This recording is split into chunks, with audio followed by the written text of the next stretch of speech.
Buenas noches con todos, ya estamos en vivo para este tercer seminario virtual que organiza Edu versus COVID-19. Hola chicos, ¿cómo están? Es un gusto acompañarles nuevamente. Ayer tuvimos una amplia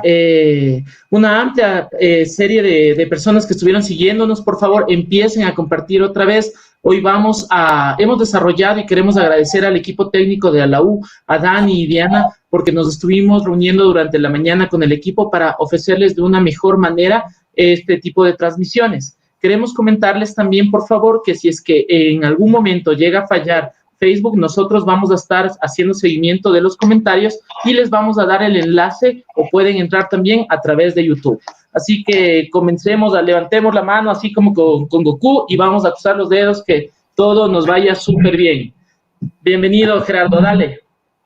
Muy bien, muchas gracias también. Vamos a esperar unos minutos para iniciar ya con la presentación. Listos, justamente dentro de este proceso no se olviden que ahora ya vamos a estar transmitiendo a través del Facebook de Recetas TICS y pueden entrar también a través del YouTube de A la UEC. A través de esas dos plataformas vamos a estar transmitiendo. Recuerden que todo se queda grabado para que ustedes puedan accederlo.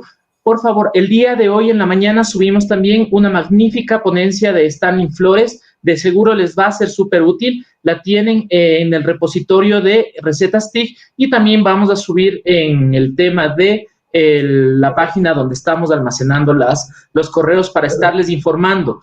Les recordamos para qué estamos haciendo el registro de los correos. Cada día nosotros les estamos recordando cuál es la charla que va a ser, a qué hora es, cómo está desarrollada o para qué o cómo ingresar los enlaces puntuales para que ustedes puedan ingresar. Otra vez, bienvenidos, Sumar Alfredo Gómez, Giselle Dávila Vaquerizo, buenas noches, Kelly Delgado, Manuel Silva, buenas noches. Vamos a estar haciendo interacción de igual manera, sus dudas las pueden conectar, pueden escribir a través de comentarios, no se olviden de compartir, por favor, que Luisa estará muy gustosa de irnos desarrollando el proceso. Gerardo. Ok. Buenas noches, entonces, gracias a todos. Por favor, pedirles que para que puedan más personas visualizar este seminario virtual, vayan a la opción iniciar video en grupo. Esa es la herramienta que nos va a permitir que Facebook dé más visualizaciones a esta transmisión en vivo, ¿sí? Una cosa más, Gerardo, antes de empezar, gracias al equipo de la U, sabemos que muchos de los estudiantes jóvenes que siguen los cursos de bachillerato en línea que están dando para ingreso a la universidad van a estar viendo esta presentación. Tomen en cuenta que esto también les va a ayudar un montón y no se olviden de taguear a sus profes, decirle, oye, esto está súper bacán, únete, no se olviden de compartir con más chicos. Es por eso que estamos transmitiendo gracias a la U también en su Facebook. Y estamos acompañados del soporte técnico del Dani García. Gracias, Dani. Muchísimas gracias también a la U por todo este apoyo que nos está dando para esta iniciativa. Bien, para iniciar ya con la presentación, para ser puntuales con el tiempo, el día de hoy tenemos nuestro tercer seminario virtual titulado ¿Cómo planeo mi sesión de aprendizaje virtual o en línea? Y para ello contamos con la magíster Luisa Fernanda Acuña Beltrán. Ella es licenciada en Psicología y Pedagogía por la Universidad Pedagógica Nacional de Colombia. Es magíster en Estructuras y Procesos de Aprendizaje, Universidad Externado de Colombia. Es docente e investigadora de la Universidad de La Sabana en Colombia. Es docente invitada por universidades del Perú y del Ecuador. Es investigadora y coordinadora de proyectos del Instituto para la Investigación Educativa y del Desarrollo Pedagógico, IDEP, una entidad adscrita a la Secretaría de la Educación de Bogotá. Es autora de muchos libros y artículos en temas como ambientes de aprendizaje, cognición, evaluación, currículum, innovación y formación docente, entre otros. La verdad que estamos muy contentos con la calidad de profesional que tiene Luisa. Muchísimas gracias y gracias por todo tu tiempo y por compartir tu conocimiento y experiencia con todos los profesores que estamos unidos en esta iniciativa latinoamericana llamada Edu versus COVID-19. Con todo ello, te doy pase, por favor, Luisa, para que puedas empezar con tu ponencia. Muchísimas gracias, Gerardo, por esa presentación. Muchísimas gracias a Diego y a todo el equipo que me invitó, me convocó a formar parte de esta maravillosa experiencia en medio de este momento de crisis, como lo han manifestado ya mis antecesores en las otras webinars. Bueno, estamos unidos, nos ha correspondido vivir un momento histórico de la humanidad, pero todos los que estamos aquí, tanto los que formamos parte del equipo Edu versus COVID-19, como todas las personas que se están conectando, lo hacemos porque tenemos toda la fe y todo el optimismo de que de esta experiencia vamos a salir muy, muy fortalecidos como seres humanos y bueno, y como maestros los que estamos aquí. Gerardo hizo una presentación pues muy generosa de mi currículo, pero yo siempre me presento diciendo que soy maestra de alma, corazón, vida y formación, porque creo que nací para esto, que Dios y la vida me destinaron para ser maestra y he podido serlo desde niños y niñas de preescolar, hasta pues lo que ahora hago, que es ser profesora en maestrías y acompañar procesos de investigación y de formación con colegas como muchos de ustedes los que nos están escuchando. Yo quiero empezar haciendo una relación de lo que nos está ocurriendo hoy con esta pandemia mundial que se llama el coronavirus 19 y relacionarlo con un evento específico que ocurrió en la universidad para la cual yo trabajo, que es la Universidad de La Sabana en Colombia.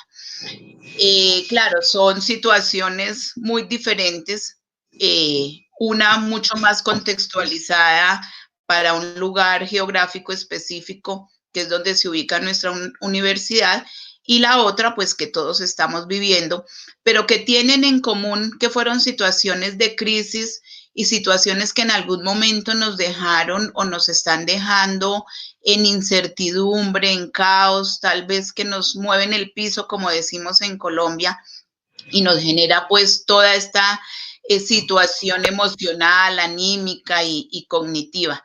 En el año 2011 nuestra universidad se inundó.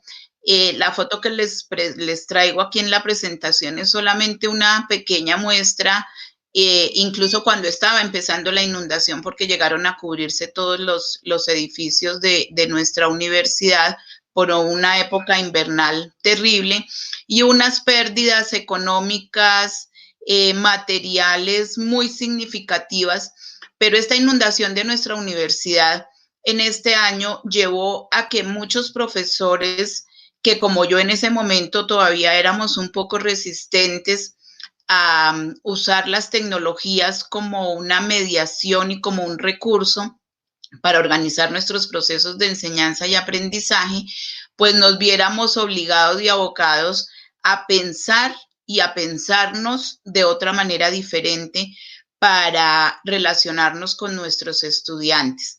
Entonces fue un momento, como les digo, de mucho caos, pero que generó en muchos de nosotros unos inmensos aprendizajes personales y profesionales y nos llevaron definitivamente a ver que existen otras formas posibles de ver el mundo, otras formas posibles de interactuar con las otras personas y de vernos como maestros y como maestras. Hoy, 10 años, casi después, 9 años, pues nos vemos abocados a una situación pues gigantesca, internacional. Creo que todos los que estamos pasando en este momento por este proceso, pues nunca nos hubiésemos imaginado estar aquí viviendo algo así, pero en medio de toda esta situación se generan oportunidades y retos tan interesantes como el que estamos teniendo hoy. Amigos y colegas como Gerardo, como Diego y como todos los que forman parte de este equipo y a los que apenas, bueno, a Gerardo lo conozco hace varios años, a los demás colegas apenas estoy teniendo la oportunidad de conocerlos. Seguramente con todas las iniciativas pedagógicas que todos tenemos no se nos habría ocurrido algo tan interesante como generar este grupo y esta red si no hubiese sido por esta situación que estamos viviendo. Y estamos segurísimos que de aquí se van a derivar cosas muy interesantes y que una vez superemos todo este proceso, porque vamos a salir victoriosos y vamos a hacer otros una vez superemos esto. Vamos a seguir como colectivo y como red pedagógica y red de investigación. Vamos entonces a entrar ya en materia sobre el tema de esta charla y de estas reflexiones que quiero compartir hoy con ustedes, sobre el tema de la planeación de nuestras sesiones en línea, de la planeación de lo que implica la educación virtual, de esa otra forma de pensar nuestras interacciones pedagógicas. Y para ello quiero comenzar con una reflexión acerca de la diferencia que hay entre enseñar y aprender. Usualmente en la literatura y en muchos de los libros y diferentes recursos con los que nosotros nos hemos formado como educadores, o los chicos que muchos de los que están participando en esta charla están siendo formados como futuros maestros, encontramos el concepto de proceso enseñanza-aprendizaje, enseñanza-aprendizaje, como si la enseñanza y el aprendizaje fueran uno solo, o como si enseñar necesariamente condujera al acto de aprender. Y para ello acudo a la historia, o más bien a un chiste que cuenta en sus conferencias la doctora Angela Salmon, de la Universidad de Harvard, investigadora del Proyecto Cero, y cuenta algo bien simpático, y es que se encuentran dos amigos, Juan y José, y Juan le dice a José: oye, ¿cómo te parece que le enseñé a silbar a mi perro? Entonces José le dice: ¿cómo así que le enseñaste a silbar al perro? Yo tengo que ir a ver eso. Entonces va Juan a casa de José a ver, pues, qué cosa tan maravillosa es lo que ocurre allí. Entonces, cuando llegan, le dice Juan a su perro: Juan, perro, silbe. Y el perro ladra y ladra: perro, silbe. Y el perro sigue ladrando, y así por un buen tiempo, hasta que le dice el amigo José: oye, pero tú me dijiste que le enseñaste a ladrar a tu perro. Y él le dice: sí, yo le enseñé, es cierto, pero él no aprendió. No estoy diciendo ninguna mentira, yo le enseñé a ladrar al perro. Muchas veces a nosotros nos pasa lo mismo. Estamos enseñando y a veces pensamos que porque estamos enseñando, nuestros estudiantes están aprendiendo. Lo primero que nosotros como maestros debemos pensar y reflexionar es que la enseñanza no necesariamente conduce al aprendizaje, porque es que enseñar es un acto bastante profundo y complejo. Enseñar no implica dar una charla o dictar una clase o impartir una clase, como lo decimos en el argot muy tradicional y clásico. El aprendizaje no necesariamente es reflejo de enseñanza. La enseñanza conduce al aprendizaje cuando realmente nosotros generamos todas las condiciones y ambientes para que ese aprendizaje se genere, y cuando reconocemos todas las características y necesidades de nuestros estudiantes. Cuando nosotros enseñamos y realmente estamos pensando en generar procesos de aprendizaje en nuestros estudiantes, es importante que tengamos en cuenta que todo el proceso y las acciones constitutivas de la enseñanza y de nuestra práctica de enseñanza, sea presencial o sea virtual, pasa por tres elementos fundamentales, que son las acciones de planeación, las acciones de intervención, lo que yo hago en el aula, en mi ambiente presencial o virtual, y las acciones de evaluación del aprendizaje. Todo profesor, todos los que nos desempeñamos en este campo, tenemos estas acciones de planificación, de intervención y de evaluación. Es imposible no planear. Incluso una planeación inadecuada como la que muchas veces ocurre cuando no hemos tenido tiempo de organizar y pensar qué es lo que vamos a hacer en el aula y a última hora decimos, ay, ¿yo qué voy a hacer en la clase de hoy? Y corremos y hacemos algo aparentemente improvisado. Eso, así no sea lo deseable, es también un ejercicio de planeación o planificación, que no es el adecuado, que no es el mejor, porque la planeación es el aspecto o es el elemento o acción constitutiva más importante de nuestra práctica de enseñanza. Es a la que le debemos dedicar mucho más tiempo porque de ella depende que las otras dos, es decir, la intervención, lo que hacemos en nuestro proceso pedagógico y las acciones de evaluación del aprendizaje de nuestros estudiantes y de nuestra propia práctica, resulten como debe ser. Entonces, por eso quise yo compartir con ustedes estas reflexiones orientadas a este primer momento o a este elemento constitutivo que es la acción de planeación de la enseñanza. Una consulta, tenemos bastantes preguntas dentro de eso. Nos están mencionando también algunas personas lo importante, Luisa, de lo que nos presentas de entender esta crisis como una oportunidad. Que si bien es cierto, hay diferencias, Giselle, eso nos decía Natalie Valareso. Giselle Vaquerizo nos menciona justo con el ejemplo que nos diste, que hay mucha diferencia de acuerdo al proceso que se ve entre las personas que están educando y aprendiendo. Algo que nos comenta también María Vaquerizo es que esta es la parte tal vez positiva, que si es que nosotros no llegamos en este momento a hacer un mundo más humano, más solidario, más cooperativo, no vamos a poder aprovechar lo que nos deja esta oportunidad. ¿Podrías, antes de continuar justamente ligando al tema de educación y planeación, darnos tu perspectiva frente a esto? Claro que sí, me parecen súper interesantes los comentarios e intervenciones que estamos teniendo con los participantes, porque fíjate que el sentido de crisis, muchas veces nosotros vemos la crisis como algo negativo, como el problema, como eso que no tiene solución, y definitivamente las crisis son aquellos momentos que generan incertidumbre, pero que también generan cambio.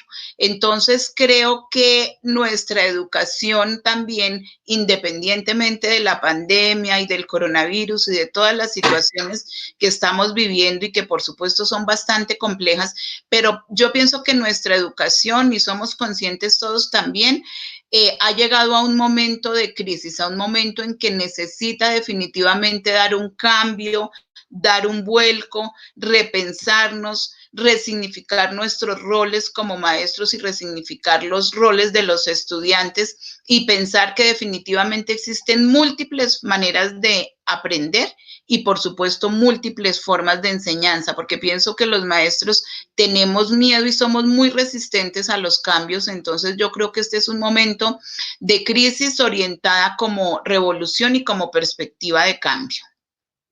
Chévere, para poder continuar agradecemos, muchas de las personas nos están saludando, Victoria Guzmán desde Cuenca, Ecuador, hemos tenido también Elizabeth desde Colombia, desde Venezuela se están conectando, gracias Luisa por todo el acompañamiento que nos das. Chicos, no se olviden por favor de compartir esta charla, está súper interesante y estamos seguros que les ayudará a ustedes, a sus profes, a sus estudiantes, gracias a la U también, a los estudiantes, etiqueten a sus profes para que podamos continuar. Por favor, adelante, Luisa. Un gusto y gracias por la explicación. Muchísimas gracias a ti. En toda esta práctica de enseñanza que tiene los tres elementos constitutivos que les acabo de mencionar, planeación, intervención y evaluación, existen varias características, pero las principales de esas características son estas tres que presento en esta diapositiva: la singularidad, el dinamismo y la complejidad. Una práctica de enseñanza es absolutamente singular. Incluso nosotros mismos como maestros, si yo fuera nuevamente a compartir estas reflexiones y hacer esta webinar mañana o pasado, así utilice las mismas diapositivas, será completamente diferente. será completamente diferente porque yo ya no voy a hacer la misma mañana, porque voy a tomar seguramente recursos sobre los comentarios que ustedes hicieron hoy, porque voy a reflexionar hoy sobre lo que ocurrió y sobre lo que les dije, y seguramente mañana aportaré otros elementos distintos, porque el grupo será diferente y hará seguramente otros comentarios y preguntas. Entonces, cada práctica de enseñanza, cada escenario y cada ambiente de aprendizaje es singular y único. Es dinámico, es decir, es cambiante, y creo que eso es algo que nos ha costado mucho trabajo reconocer a los maestros. Ese dinamismo, ese cambio, esa capacidad adaptativa y de flexibilidad, ese poder salirnos de esa zona de confort y decir, es que yo siempre he hecho las cosas así y siempre me han funcionado así, entonces yo no tengo por qué cambiar. Necesariamente nuestra flexibilidad de mente y nuestra capacidad adaptativa a los cambios es lo que nos hace ser verdaderos maestros. Poder saber que así toda la vida hayamos sido maestros, que estamos en nuestra clase presencial y que hoy estas circunstancias de vida nos están llevando a relacionarnos de otra forma con nuestros estudiantes, y asumimos y aceptamos ese reto. Ese es el dinamismo y la flexibilidad a la que se refieren las prácticas de enseñanza. Y es compleja, no compleja por difícil, sino compleja por los múltiples y variados factores y elementos que convergen y que inciden en el momento en que nosotros interactuamos con nuestros estudiantes, en que nosotros planeamos unas acciones de enseñanza que conduzcan a un aprendizaje.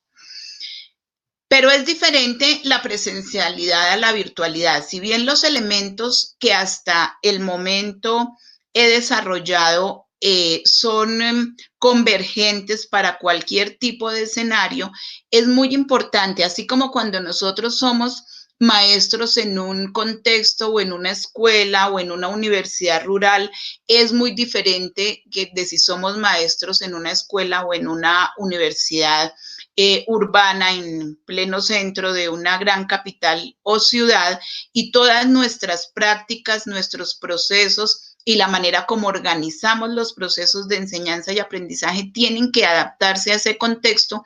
Lo mismo ocurre cuando pasamos de escenarios presenciales a escenarios virtuales. Hay diferentes aspectos a considerar que voy a compartir en este momento con ustedes. ¿Qué es un ambiente virtual? Un ambiente virtual lo estamos manejando en este momento. Estamos compartiendo un espacio en el que no estamos presencialmente en el mismo lugar. Cada uno de nosotros, y dadas las condiciones que atravesamos, estamos en nuestra casa. Pero fíjense que lo que estamos construyendo, independientemente de que estemos cada uno en nuestra casa, todos estamos compartiendo un mismo escenario para poder interactuar en torno a unas reflexiones pedagógicas. Esto que estamos generando nosotros, que va más allá de la pantalla que cada uno tenemos al frente de nuestro computador, que va más allá de esta excelente herramienta que nos han proporcionado nuestros líderes Diego y Gerardo para poder interactuar. Lo que constituye el ambiente virtual, más allá de los recursos y de las herramientas tecnológicas, es este tipo de interacción que estamos teniendo entre todos los que estamos, personas en diferentes lugares, en diferentes países, con diferentes condiciones. Eso es lo que constituye un ambiente virtual, y a eso es a lo que nos abocamos hoy en día. Estos ambientes virtuales son maravillosos. Fíjense que no tienen límites físicos ni temporales. Esto parece como algo mágico.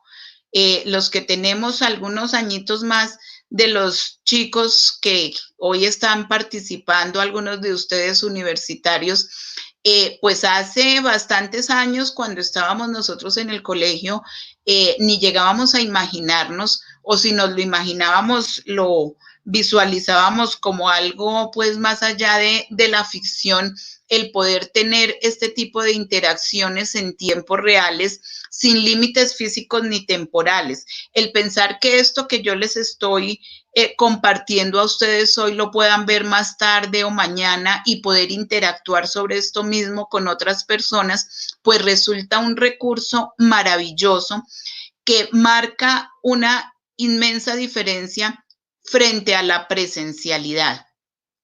La presencialidad, por supuesto, no está reemplazada. Aquí es importante también romper como con este paradigma que a veces los profesores nos sentimos amenazados por estos recursos tecnológicos. Son dos escenarios diferentes, son dos espacios distintos. Cuando nosotros podemos tener nuestros espacios pedagógicos de manera presencial, pues organizamos los recursos, los procesos, las didácticas de manera diferente. Aquí no es mejor ni peor, es diferente. Pero todas las herramientas y todas las posibilidades de mediación que nos dan estos recursos virtuales, pues resultan maravillosos y fantásticos porque son esos entornos digitales en que podemos tener interacciones pedagógicas que van orientadas a que ocurran esos procesos de aprendizaje, pero que no necesariamente se dan en espacios físicos ni temporales. Esto es lo que define realmente estos ambientes y estos entornos virtuales que, como les digo, nos genera otro proceso, otra posibilidad y otros retos muy diferentes. Adelante, Diego. Luisa, hay algunas cosas dentro de eso, algunas reflexiones súper interesantes que te quiero mencionar para que nos des tu perspectiva. Por ejemplo, nos mencionan que está totalmente de acuerdo, Jenny Páez, totalmente de acuerdo. Creo que los roles de los estudiantes y los docentes deben cambiar totalmente. Empoderar a los estudiantes es fundamental. No se puede seguir pensando la educación centrada en el control del docente. Los estudiantes han sido fundamentales en ese proceso de cambio. También nos pregunta el profesor Sumar Gómez, ¿cómo se inicia este proceso de planeación? ¿Cuáles son los tips o esas estructuras claves que tú nos podrías comentar para llegar al momento de conocernos entre los diferentes actores del proceso en esta etapa de presencialidad y virtualidad, entendiendo que ninguna se sobrepone, sino dialogan y nos complementan? Por favor, Jenny. Por favor, Luisa, perdón. Perfecto, ok, muchísimas gracias. Para allá vamos justamente a mirar, una vez pasemos estas características de lo que implican estos ambientes virtuales, vamos a ver algunos tips de este proceso de planeación en la virtualidad. Completamente de acuerdo con el comentario que nos hace Jenny sobre el cambio de roles. Pienso que los ambientes virtuales, pero no solamente los ambientes virtuales, también los ambientes presenciales, las necesidades, expectativas y características de nuestros estudiantes de hoy cada vez nos abocan más a la necesidad de modificar esos roles, de constituirnos nosotros como maestros en unos mediadores que establecen esos puentes de conexión entre el estudiante y el conocimiento, es decir, generar esos ambientes y esas posibilidades que van a permitir la construcción del conocimiento.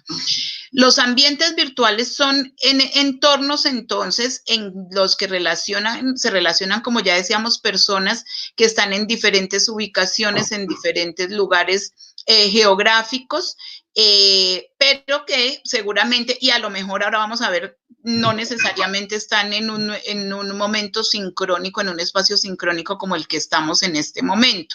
Se utilizan mediaciones como redes y, bueno, todos estos recursos tecnológicos que están atravesando y que están permeando y posibilitando que nosotros tengamos toda esta interacción, y por supuesto que todo esto se da pues a través de diferentes servicios tecnológicos pues que están a la orden nuestra.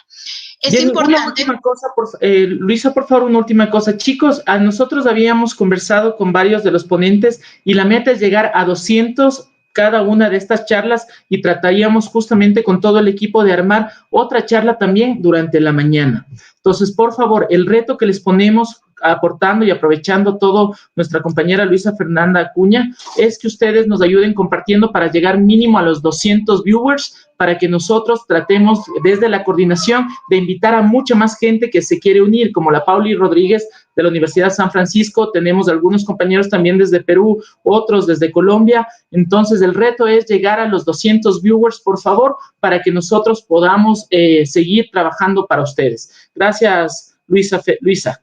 Excelente, excelente, Diego. Y claro que sí, como les estaba diciendo, este proyecto, y esta iniciativa que hemos tenido con seguridad que va a trascender estos días de crisis, estos meses difíciles, y de aquí se va a generar una red internacional que apuesta por estos cambios y transformaciones en la educación.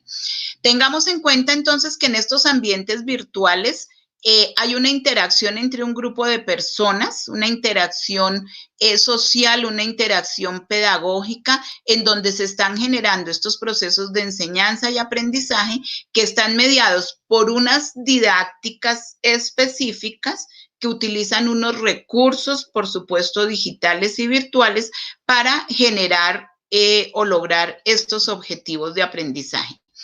¿Qué se requiere? ¿Qué se requiere? Y es el primer elemento que nosotros debemos tener en cuenta en el momento de planear o planificar nuestras sesiones de aprendizaje virtual o nuestras sesiones de aprendizaje en línea. Uno, la disposición de los participantes en cuanto a horarios, fechas, formas de intervención. Hay múltiples posibilidades como la que estamos teniendo hoy, por ejemplo, que es una webinar, una conferencia que gracias pues a Gerardo y a Diego se está haciendo de manera interactiva, a pesar de que tenemos muchas personas en línea en este momento, pero tenemos la posibilidad de leerles a ustedes en su chat, de compartir preguntas, respuestas, comentarios. También podría ser esto algo multitudinario en donde solamente hiciera yo la intervención, ustedes escuchan, pero también podría ser un espacio en donde tenemos pequeños grupos o en donde yo como maestra puedo organizar también grupos de trabajo porque tenemos recursos y herramientas tecnológicas que así nos lo permiten, o en donde yo hubiera generado algunos juegos, algunas didácticas particulares para introducir el tema, o también una charla que yo previamente hubiese grabado, que no se estuviera dando de manera sincrónica y que después los estudiantes la vean y sobre ello se haga otro proceso didáctico, ¿no? Porque no sería solamente la conferencia. Entonces, una sesión de aprendizaje, de enseñanza y aprendizaje, porque ya vimos que es diferente enseñar de aprender en línea o virtual, requiere conocer esa disposición de los participantes en cuanto a sus tiempos, recursos, etcétera. Obviamente que tengan acceso. Es importante todos estos recursos de conectividad que a veces en nuestros países, en ciertas zonas no se da, y este es un reto importantísimo pues para nuestros gobernantes, y creo que la situación que estamos viviendo, uno de los cambios y transformaciones que tiene que generar es justamente la inversión en educación y tecnología, porque eso es lo que nos está demostrando la situación que estamos viviendo. Entonces es importante tener en cuenta los accesos que se tienen y pues por supuesto los recursos tecnológicos, ¿no? El computador, y hoy en día ya sabemos incluso que desde nuestros móviles, desde nuestros teléfonos celulares se pueden hacer muchas cosas. Nosotros como maestros muchas veces en nuestras aulas de clase prohibimos el uso de tecnología, prohibimos el uso de celulares, cuando podemos nosotros mejor pensar en hacer uso pedagógico de todos estos dispositivos que tenemos pues a la orden del día y que forman parte realmente de nuestra vida cotidiana. Para la planeación, entonces, y voy atendiendo con esto a la pregunta que me formulaban ahora, para la planeación, entonces, de nuestras sesiones virtuales, de nuestras sesiones en línea, es fundamental primero definir los objetivos instruccionales, es decir, qué es lo que yo quiero lograr como resultados previstos de aprendizaje de mis estudiantes. Es importante que como profesora yo diga, cuando yo termine esta sesión, esta clase o esta unidad, qué quiero haber logrado con mi grupo de estudiantes, y sobre esos resultados previstos establezco entonces mis objetivos instruccionales y sobre eso voy a organizar todo mi espacio, toda mi dinámica y mi ruta didáctica. En un segundo momento, después de que yo organizo esos objetivos instruccionales, genero entonces una guía didáctica. Existen diferentes recursos, diferentes instrumentos, mallas de planificación, en donde yo hago la secuencia didáctica de qué es lo que voy a hacer. Si primero voy a exponer a mis estudiantes, a llevarlos, a sensibilizarlos a través de un juego, a través de una exploración de saberes previos, a través de diferentes recursos y herramientas que yo cuento para eso, o primero los voy a aproximar conceptualmente a un tema. ¿Cómo lo voy a hacer? El paso a paso.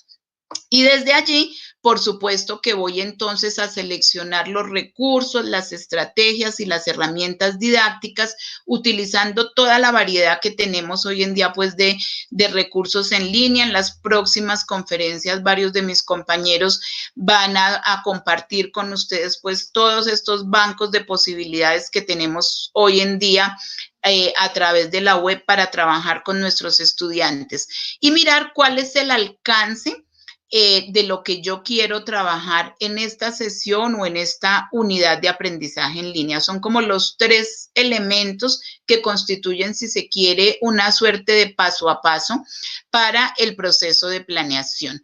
Este diseño, que como he insistido, es lo más importante, los procesos de planeación de cualquier sesión, de cualquier acción o proceso de aprendizaje, es el momento más importante y al que le podemos dedicar muchísimo más tiempo, porque de una buena planeación, con seguridad, se van a generar unos excelentes procesos, estrategias didácticas y recursos de evaluación. Entonces, esta planeación didáctica es importante que la realicemos a partir de la identificación de temas, subtemas, y con ello, como les decía, los materiales y recursos. Importantísimo preparar todo lo que vayamos a utilizar en la medida en que yo establezco los propósitos de aprendizaje. Voy entonces a poder seleccionar las herramientas que se van a aproximar más o que me van a ayudar más a lograr estos propósitos. Poder disponer de la ubicación exacta. Tenemos, como les decía, repositorios de materiales, tenemos una cantidad de recursos. Entonces, para cada, fíjense que la innovación y la planeación no está dada por la herramienta.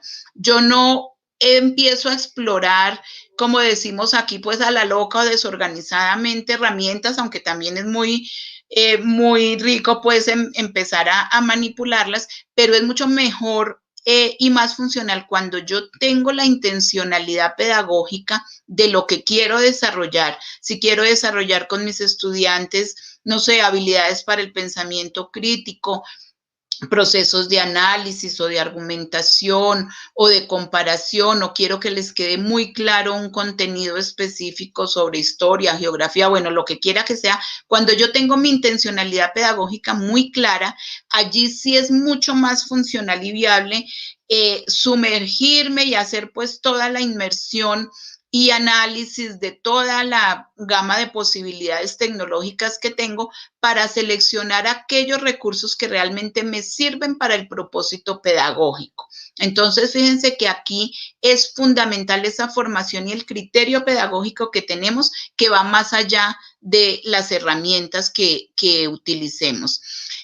Y por supuesto, darle como la propia identidad, el toque, el sello personal como maestros a todos estos recursos que nosotros podemos utilizar. Hay un concepto bastante antiguo de Edith Litwin sobre configuración didáctica, que se aplica y que yo lo he retomado para todos estos procesos de planeación didáctica, de sesiones virtuales, de sesiones en línea, pero obviamente es aplicable para cualquier proceso pedagógico que realizamos también presencialmente. Litwin nos habla de una configuración didáctica como esa manera particular en que nosotros como profesores, como docentes, desplegamos una serie de procesos y acciones secuenciales, sistemáticas, elaboradas, que van a llevar a la construcción del conocimiento por parte de nuestros estudiantes. Entonces, la configuración didáctica que nosotros hacemos para una sesión en línea, para sesiones virtuales de aprendizaje, pues van a ser diferentes de las presenciales por todas estas condiciones y características que desde el comienzo les he dicho que tienen los ambientes virtuales de aprendizaje, que nos generan otro tipo de posibilidades y otro tipo de interacción que trascienden el tiempo y el espacio. Las configuraciones didácticas nos llevan y nos plantean el reto de establecer esas prácticas metacognitivas. Y en estos ambientes virtuales de aprendizaje es muy importante, pero aparte de eso tenemos muchos recursos para generar estas prácticas metacognitivas que conducen o están orientadas a que nuestros estudiantes hagan esos procesos de reflexión sobre su propio aprendizaje y sobre sus propias maneras de aprender. Los ambientes virtuales de aprendizaje nos dan en este momento retos y posibilidades como la hipertextualidad, la exploración de múltiples y variados canales de representación simultáneos y sincrónicos que generan o que están atendiendo más bien a otras formas de aprender de nuestros estudiantes. Entonces, pensar en estas posibilidades metacognitivas es uno de los retos muy importantes de las configuraciones didácticas que se establecen para la educación virtual o en línea. Adelante, Gerardo. Luisa, tenemos una pregunta por acá de Aldo Huila. Dice que es docente de bachillerato en un colegio rural del Ecuador. Y lo que pregunta es, ¿cómo hacer para motivar a jóvenes que en su mayoría indígenas, de escasos recursos, que tienen tiempo y dinero para alquilar una computadora para Facebook, Instagram, juegos, pero no quieren invertir en investigar y en hacer tareas personales o grupales? Yo creo que debemos aproximarnos a los intereses de ellos y a lo que ellos tienen.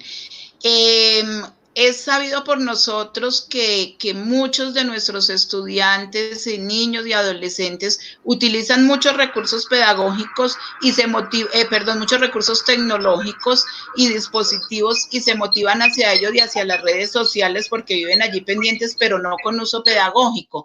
Entonces, yo siempre pienso que lo que debemos hacer es aproximarnos a esos intereses de ellos y utilizar esos recursos, esas redes y esas posibilidades que tienen, poco a poco llevándolos a que hagan uso de ellos con estrategias pedagógicas. Es muy importante llegar a los intereses de nuestros estudiantes, a temas y utilizar estos recursos para que ellos vayan, indaguen temas de, no sé, culturas juveniles, deportes. Bueno, hay muchos temas y muy variados de acuerdo al contexto en donde están los adolescentes o nuestros niños y niñas. Entonces, siempre mi sugerencia es vayamos a los intereses de ellos, que si llegamos hacia esos intereses de ellos y a la forma como ellos usan las tecnologías, poco a poco iremos trayéndolos hacia un uso mucho más pedagógico y hacia la construcción del conocimiento. Diego. Luisa, otra de las preguntas que nos hace Tatiana Parra es que ella está enfrentándose acá, ha hecho el mayor esfuerzo por desarrollar recursos pedagógicos, aplicando una serie de plataformas digitales, los niños están felices, pero los padres de familia y necesariamente también autoridades le dicen que no use ese tipo de recursos o no lo use tanto. ¿Cómo puede ella, desde tu experiencia, aportar o lograr esa convergencia entre padres, autoridades? Porque los niños están súper contentos, pero es ahí donde los padres no necesariamente comprendemos ese... Recuérdame el nombre de la persona que está... Tatiana, te tengo la buena noticia. Después del coronavirus ya van a estar muy contentos de los recursos tecnológicos que estás utilizando, porque creo que padres, madres de familia, autoridades de todos los colegios y las universidades, los que estaban preparados para asumir este reto que nos está proponiendo ahora la tecnología para poder continuar con la educación de nuestros niños, niñas y jóvenes, están felices. Y quienes no estaban preparados, creo que están viendo la importancia y la necesidad de estos recursos. Entonces, nuestra mente, cuando yo decía al comienzo, esta crisis va a hacer que no seamos los mismos. Uno de los aspectos en que no vamos a ser los mismos definitivamente es nuestra mirada frente a la importancia de la tecnología, no solo para relacionarnos y para comunicarnos, sino para poder adelantar y continuar con los procesos de formación de nuestros niños y complementarlos. Ahorita estamos utilizándolos porque estamos obligados a hacerlo, pero cuando todo esto vuelva, o más bien cuando pasemos la página y seamos mejores personas, mejores educadores y mejores profesionales, vamos a encontrar cómo todos estos recursos tecnológicos se convierten en unas estrategias potentes para poder complementar lo que hacemos en la presencialidad. Es muy importante acercar a los padres, madres de familia a todas las estrategias didácticas que nosotros utilizamos. Claro, no son ellos los maestros de sus hijos, pero sí las instituciones educativas. Creo que tenemos un reto muy importante de involucrarlos en estos procesos y mostrarles a través de experiencias también muy vivenciales todas las bondades que tienen estos recursos y estrategias didácticas. Justamente mencionarles otra vez el reto, chicos, estamos solamente a 30 personas de llegar al reto para poder lograr planificar charlas a partir de la siguiente semana también en la mañana. Entonces, por favor, recuerden que el reto es que todos podamos llegar a 200 viewers para nosotros poder desde coordinación, coordinar, a organizar otro tipo de charlas. Muchas gracias, Luisa. ¿Prefieres que te haga una pregunta ahorita o continúas? Si quieres de una vez, hazla. Mira, te la hago justamente muy interesante de Oscar Mario Chulde. ¿Qué tan importante es dominar el aspecto, permítame, el aspecto académico del aprendizaje y de igual manera el tecnológico? Porque no sirve de nada manejar solo lo tecnológico sin contenido o solo el contenido sin lo tecnológico. ¿Cómo podrías ayudarnos frente a eso? ¿Qué nos podrías mencionar? La pregunta y el comentario es muy interesante porque justo tiene que ver con lo que yo estaba diciendo ahora. Desde mi perspectiva, realmente bueno, aquí es complicado hablar de lo primero o lo segundo porque son dos aspectos que dialogan, pero considero que prima lo pedagógico sobre lo tecnológico. ¿En qué sentido? En que si yo no tengo una intencionalidad pedagógica clara, pues no voy a saber qué recurso utilizar. Aquí en Colombia tenemos un dicho popular que dice que cuando no sé para dónde voy, cualquier bus me sirve o cualquier camión, como dicen en otras partes. Si yo salgo de mi casa sin rumbo fijo, pues me voy subo en cualquier transporte y no sé a dónde voy a llegar. Esto mismo ocurre, entonces como puede que me vaya muy bien y tome un transporte que me lleve a un escenario, a un paisaje o a un sitio maravilloso, puede que tome uno que me lleve a un ambiente o a un sitio bastante peligroso de Bogotá o de la ciudad en donde esté. Esto mismo ocurre con las tecnologías. Si yo no tengo clara mi intención pedagógica, mi objetivo pedagógico, los resultados previstos de aprendizaje de mis estudiantes, pues no voy a poder seleccionar la tecnología más adecuada. No somos expertos. Yo creo que por más expertos que haya en tecnología, siempre estamos abocados a nuevas tecnologías, a nuevos recursos, y aquí se trata de explorarlos y empezar a trabajar con ellos, pero siempre sabiendo a dónde quiero yo que lleguen mis estudiantes. Entonces, pienso que es un sano equilibrio entre ambas cosas, pero prevalece y prima la intención pedagógica que yo tenga. Por esto me parece tan importante retomar estos aspectos y conceptos sobre las configuraciones didácticas de Litwin, que como les digo, pues no son tan recientes, es una autora del año 97, que la he venido retomando ahora junto con un colega colombiano, Juan Felipe Nieto, justo pensando en todas estas posibilidades y mediaciones que tanto la educación presencial como virtual nos plantean con el uso de las nuevas tecnologías. Entonces es pensar en ese paso a paso y en esa secuencia didáctica a partir de estas configuraciones que nos proponen definitivamente generar nuevas y poderosas y potentes propuestas y apuestas, siempre pensando en qué es lo que quiero que mis estudiantes aprendan y cómo quiero y necesito que lo aprendan. Desde allí, entonces, insisto, lo que se espera es que como profesores definamos previamente nuestros objetivos, nuestros contenidos, organicemos nuestras actividades y nuestros recursos, que, insisto, serán múltiples y variados de acuerdo a los escenarios virtuales que ahora tenemos. Y, por supuesto, teniendo toda esta flexibilidad que nosotros tenemos, esta autonomía que nosotros tenemos como profesores. Paso aquí. Quiero decirles a todos, chicos, que esta presentación que ustedes van a tener y la grabación de esta sesión incluye al final de la presentación unas referencias bibliográficas en donde encuentran ustedes también sitios y documentos que pueden consultar para poder ampliar estas reflexiones que yo aquí les estoy planteando.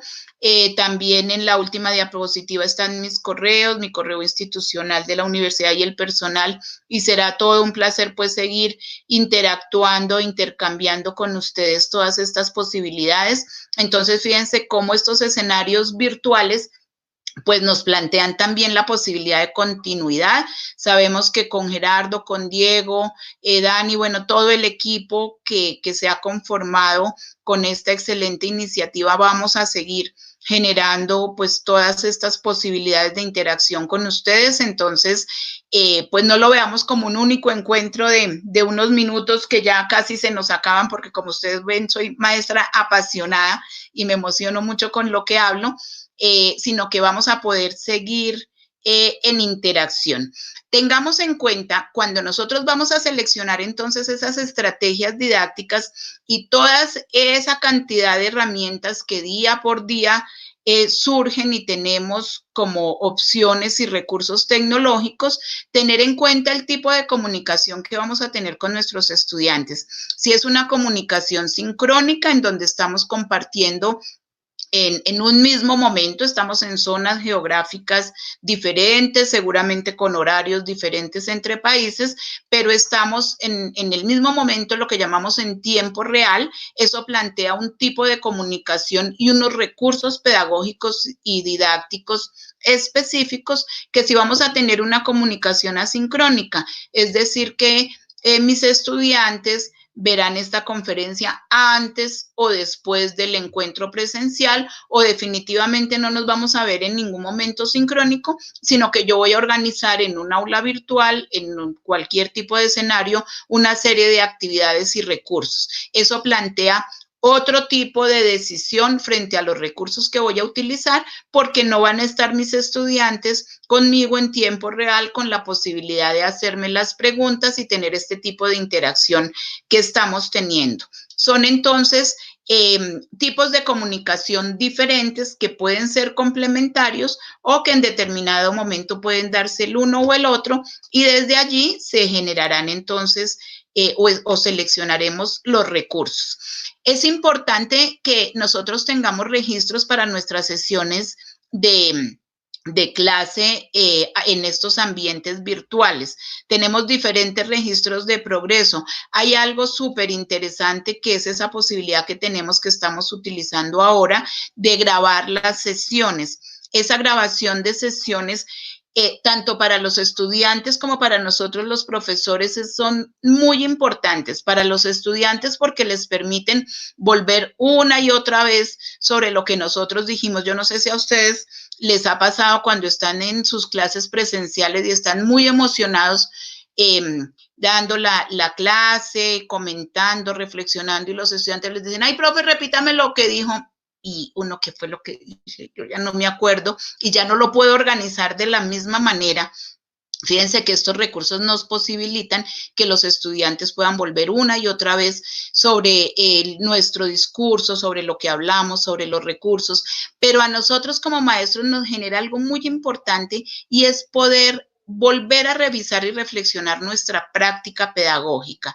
Cuando nosotros volvemos a vernos en acción, tanto en los recursos que utilizamos, en las estrategias, en nuestro discurso, en la manera como interactuamos con nuestros estudiantes a través de estos medios tecnológicos, podemos nosotros hacer el análisis de todos aquellos aspectos que podemos mejorar, transformar, potenciar y optimizar. Entonces, fíjense que se convierte también en una herramienta de reflexión sobre nuestra propia práctica.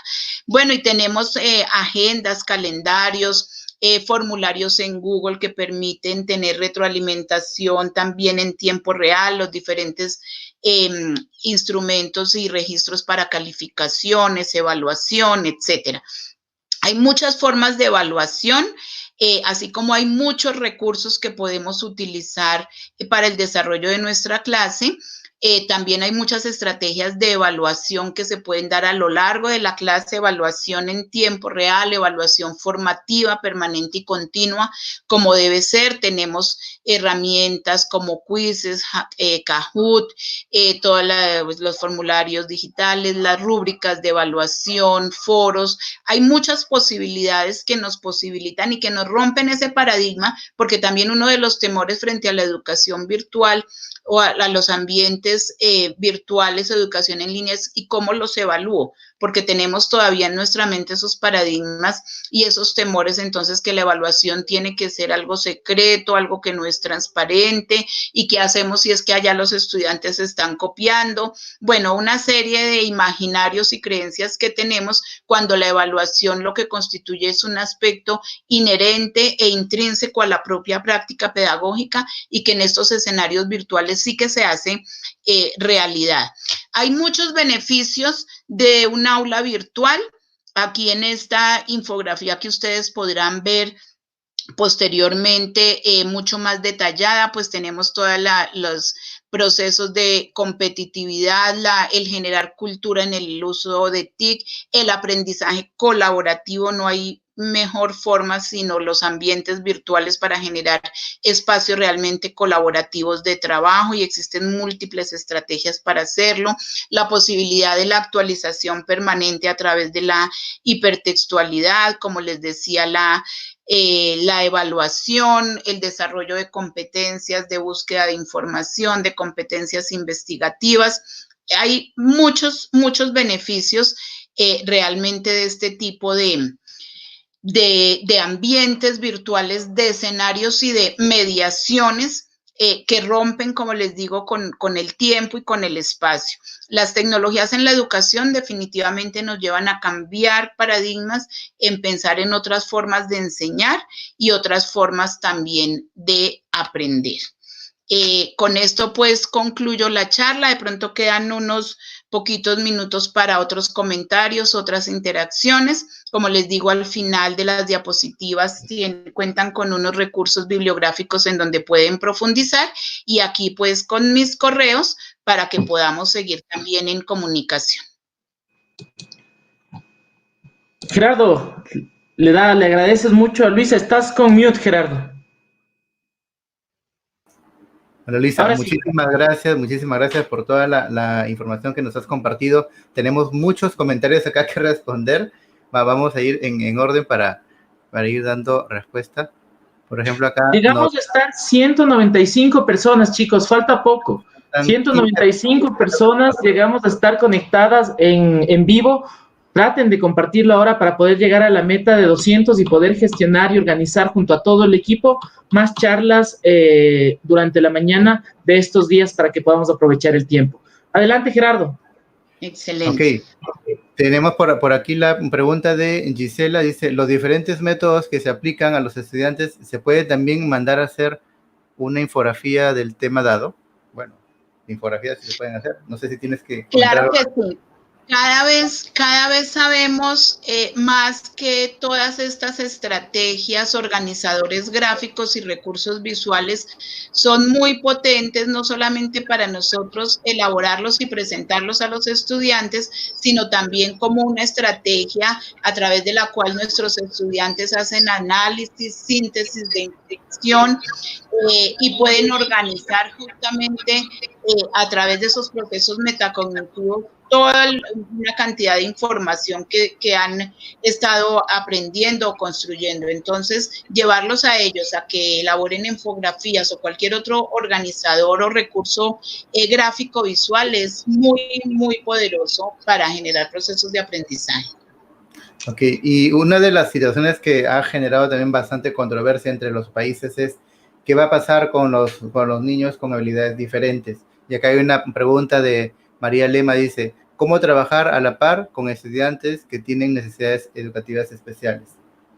Bueno, yo creo que estas condiciones específicas y todo el tema de inclusión constituye un reto para todos nosotros los maestros, pero pienso que los recursos tecnológicos ofrecen unas posibilidades inmensas porque existen muchas herramientas que potencian no solamente lo visual, sino lo auditivo para cuando existe algún tipo de condición de discapacidad, genera otros tipos y procesos de atención y de motivación en los niños. Entonces creo que hoy en día contamos con muchos recursos, por supuesto que hay mucho por hacer y por aprender, pero muchos recursos que permiten justamente respetar y comprender las diferencias de nuestros estudiantes y tener aulas virtuales realmente inclusivas e incluyentes. Luisa, hay una pregunta de Diego Calle Ventimilla. ¿Qué competencias básicas necesitarían tener los estudiantes para iniciarse en esta era digital? Yo creo que son más las competencias nuestras como profesores. Nuestros estudiantes cuentan con competencias tecnológicas que, si bien veíamos hace un rato, no necesariamente están orientadas hacia el aprendizaje o hacia el conocimiento, pero cuentan ya con un bagaje porque nacieron en esta era digital.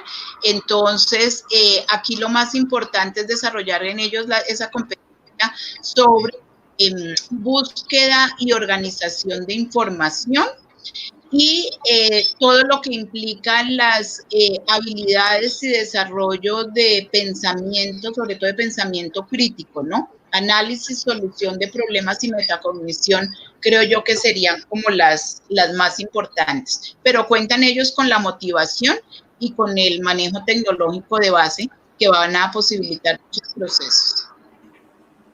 Muy bien. Ya estamos a tan solo 6 personas para llegar a los 200 viewers. Diego, falta poquísimo. Estamos muy cerca, chicos. Dale compartir, estamos súper cerca. Sigan compartiendo, vamos, ustedes por favor, pueden. Sigan compartiendo. Tenemos que llegar a 200. A 3 personas estamos de los 200.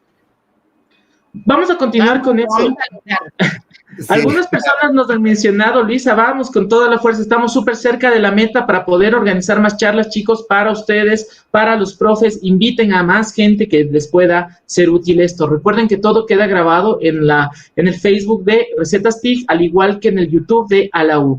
Luisa, nos comentan algunas personas si es que nos podrías brindar algunas herramientas que tú manejas o plataformas digitales para poder acercarnos a estos intereses de los estudiantes, por favor.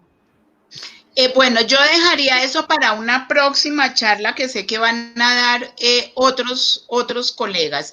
Realmente, eso yo que más que los recursos, tenemos múltiples recursos, nada más por no ir más lejos, todo lo que nos ofrece el Google, que a veces lo subestimamos, ¿no?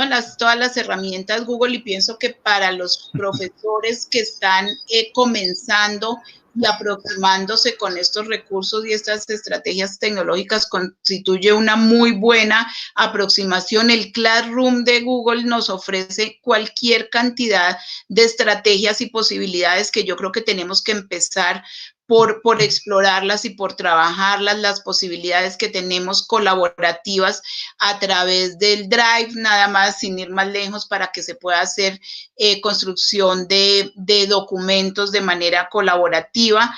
Digamos que eso sería como para comenzar, pero existen, por supuesto, muchísimos recursos y plataformas que podemos explorar en evaluación, Kahoot, Quizzes, Bueno, creo que hay múltiples recursos que podemos explorar y creo que vale la pena que tengamos una sesión específica destinada a recursos tecnológicos, a plataformas, siempre pensando en los propósitos pedagógicos que tenemos.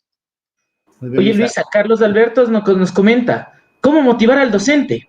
Porque esta es una entrada hacia la transformación digital fue bastante abrupta. ¿Cómo motivamos a los docentes? ¿Qué consejos prácticos? Ahorita vamos a los prácticos, así como la receta de la abuelita. ¿Podrías comentarnos desde tu experiencia para poder fortalecer? Nosotros hemos desarrollado experiencias con profesores aquí en Colombia, por eso es que yo hago tanto énfasis en que lo más importante es la intención pedagógica. Tuvimos hace unos años en el Instituto de Investigación con el que yo trabajo un proyecto que llamábamos Semilleros de Maestros TIC. Y particularmente en este proyecto, el único requisito que pedíamos para que ingresaran los profesores era que no tuvieran competencia tecnológica y ojalá que no les gustara mucho la tecnología. Y los profesores llegaban a nuestro proyecto era con una claridad pedagógica, con un proyecto pedagógico que querían hacer. Esa claridad pedagógica, esa intención pedagógica desde diferentes estrategias, aprendizaje basado en problemas, pedagogía por proyectos, la cogíamos nosotros, la capturábamos y desde allí le mostrábamos al maestro, hacíamos un proceso que luego sí llamábamos de inmersión tecnológica,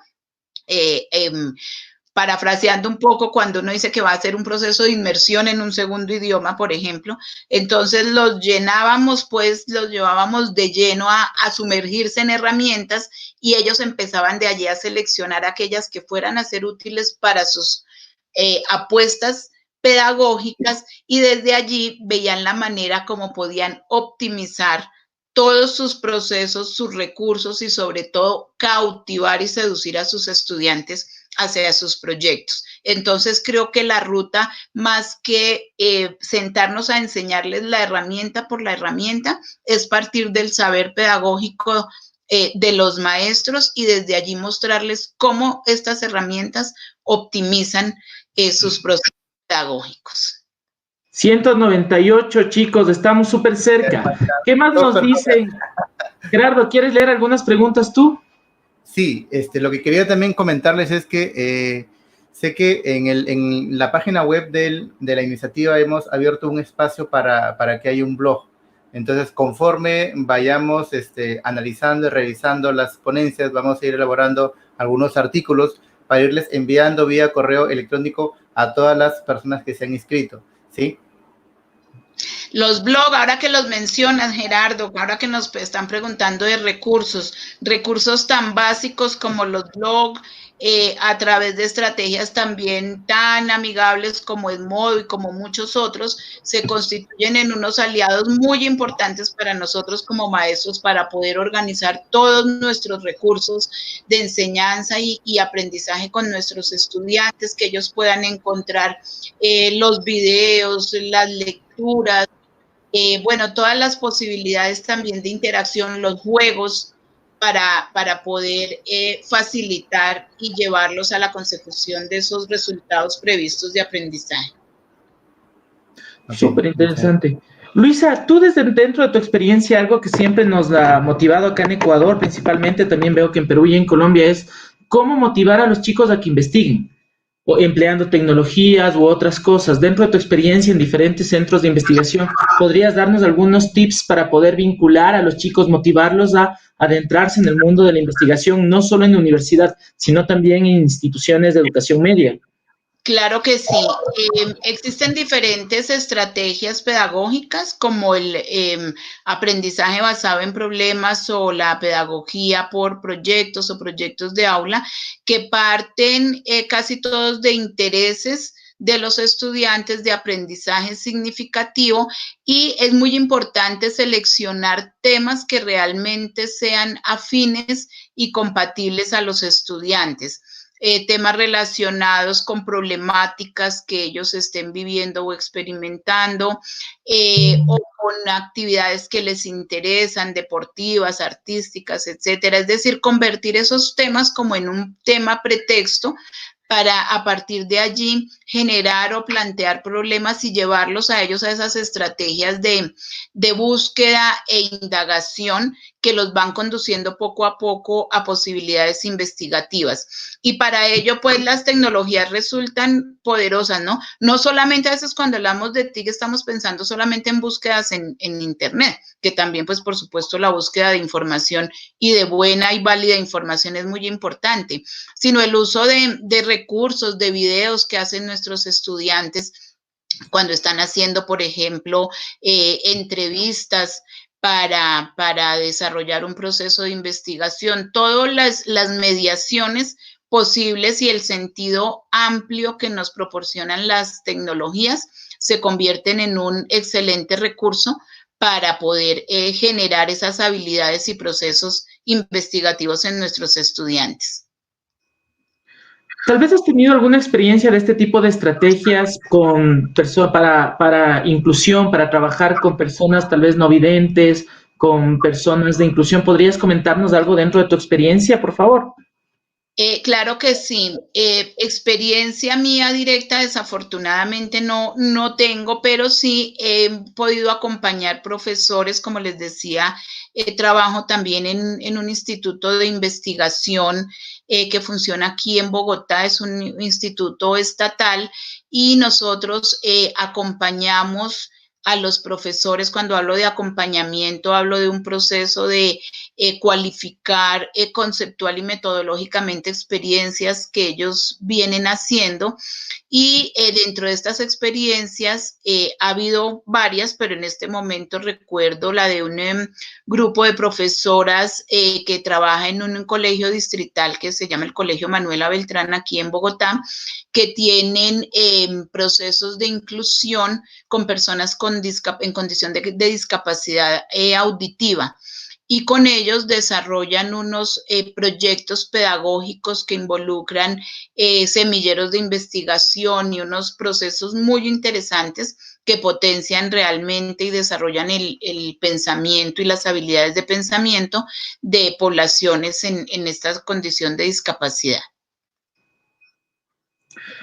Eso, sabes que la lluvia de agradecimientos por la claridad, por lo bien manejado el tema y lo claro que nos has mencionado es espectacular. Queremos agradecerte mucho. Igual, si es que tienes un poquito más de tiempo, no paran las preguntas. Y eso es súper chévere, porque muchas veces cuando uno está en una onda presencial dice alguna pregunta y nadie dice nada.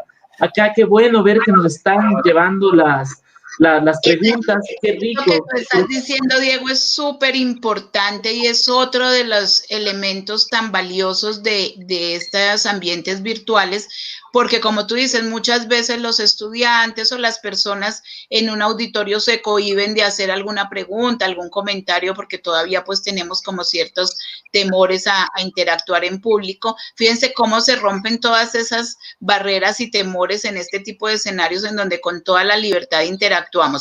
Yo no tengo ningún afán, creo que ninguno tenemos que salir, ni podemos. No, en este momento de toque de queda, mejor sigamos, aprovechemos, chicos. Quieren aprovechar, recuerden que estamos súper cerca de la meta. Vamos a ver algunas cosas. Por ejemplo, algunos profesores nos decían algunas estrategias para vincular esto que tú nos has mencionado ya para asignaturas como ciencias naturales, literatura, como para educación media.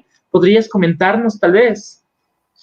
Sí, digamos que sobre plataformas específicas, hoy en día existen múltiples recursos diferenciados por áreas, por campos temáticos. Aquí aludimos pues a las didácticas específicas de las que nos habla Camilioni, y es muy importante, como les decía, que podamos nosotros establecer realmente qué es lo que queremos pedagógicamente para hacer la búsqueda. Sé que existen, pues no soy, por supuesto, ni más faltaba especialista en todas las áreas ni en todas las asignaturas, pero sé que por áreas y por disciplinas existen múltiples recursos y plataformas que hoy en día nos ofrecen y nos llevan casi que de la mano, porque ese es otro de los elementos. Antes teníamos mucho miedo y pensábamos que necesitábamos al lado al ingeniero para que nos explicara cómo funciona cualquiera de estos recursos, y hoy sabemos no solamente con los tutoriales, sino que las plataformas son súper amigables y nos pueden conducir. Y hay también muchas estrategias y herramientas que han desarrollado colegas.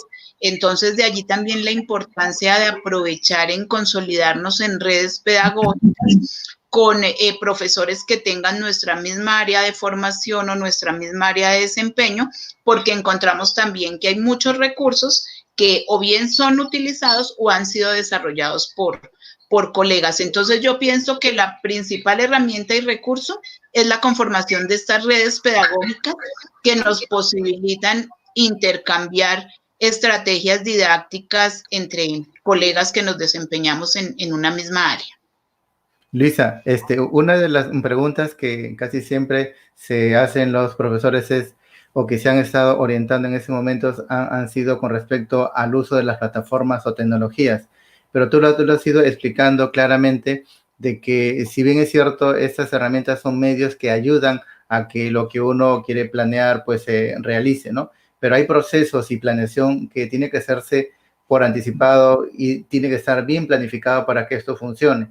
De tu experiencia, cuando se implementan esos procesos de virtualización en instituciones educativas, ¿cómo es que se vienen haciendo? ¿Qué es lo que tú sugieres para que esto se pueda optimizar? Uh-huh. Es muy importante eso que tú dices, Gerardo, porque es diferente pensar en una única sesión en línea o en una sesión en un ambiente virtual como lo que estamos viviendo hoy, que cuando ya nosotros pensamos en que una institución educativa va a implementar o diseñar o robustecer todo lo que implica la virtualidad o el complemento a la presencialidad. Allí ya tenemos definitivamente que tener un equipo interdisciplinario que pueda apoyar a la institución en este proceso. El desarrollar ya todo un curso virtual o un curso que tenga componentes presenciales,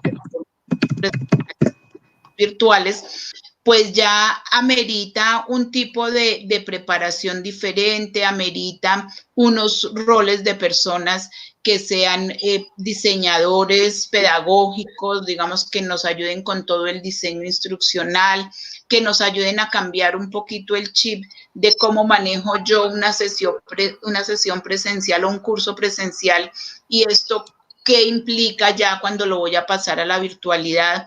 Entonces, esto genera y amerita que haya todo un equipo pedagógico, pero también un equipo tecnológico, es decir, que haya un equipo interdisciplinar de diferentes experticias, que pensemos cómo hacer este tránsito paulatino, bien sea de la presencialidad a la virtualidad, cuando estamos pensando ya en diseñar unos cursos y procesos netamente virtuales, o en el uso de TIC como apoyo y soporte a la presencialidad.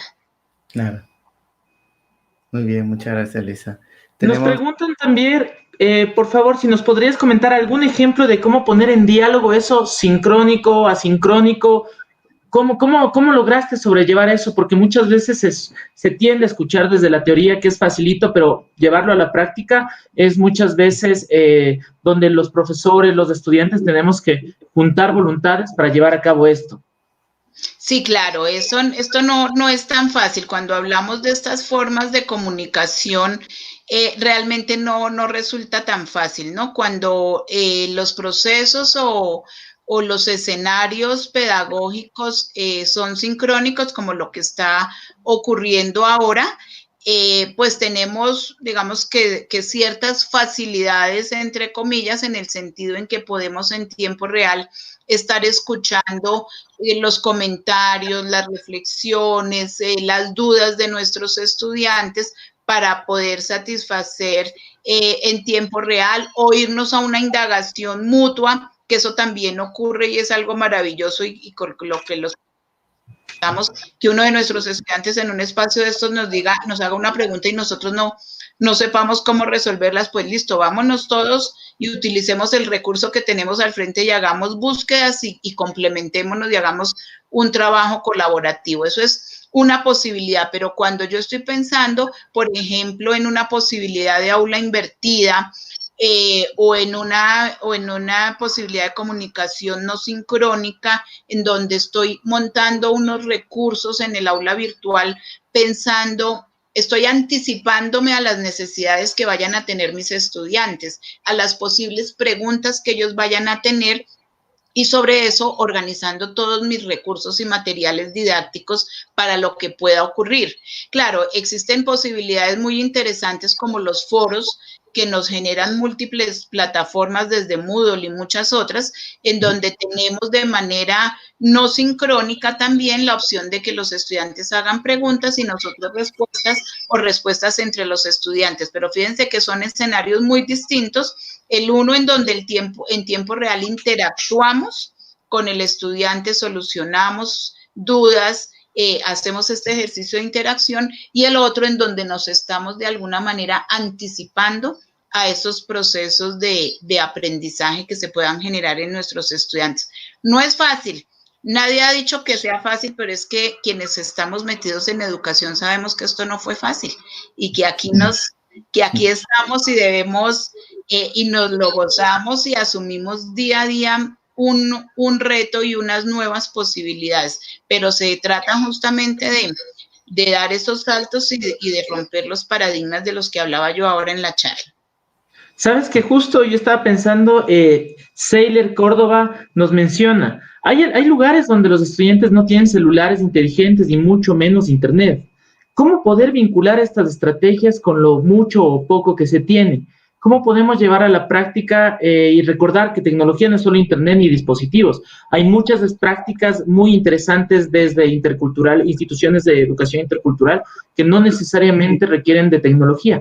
¿Cómo podemos desarrollar esto que tú nos has mencionado a través de justamente docentes, estudiantes y unidades educativas que no tienen necesariamente estos recursos? Yo creo que allí es importante pensar en un concepto mucho más amplio de tecnología, ¿no? Yo pienso que tecnología en el sentido de todas las posibilidades de mediación e interacción que nosotros establecemos con nuestros estudiantes. No podemos desconocer, por supuesto, que en nuestros países existen muchos sectores en donde no tienen ni siquiera conectividad, ni mucho menos estos recursos, ¿no? Entonces, el poder incluso volcarnos hacia culturas ancestrales, hacia volver a nuestros orígenes y nuestros ancestros, existe también otra forma y otra posibilidad de mediación, el generar otras posibilidades de interacción a través de idiomas y lenguas nativas, constituye también otros retos posibles.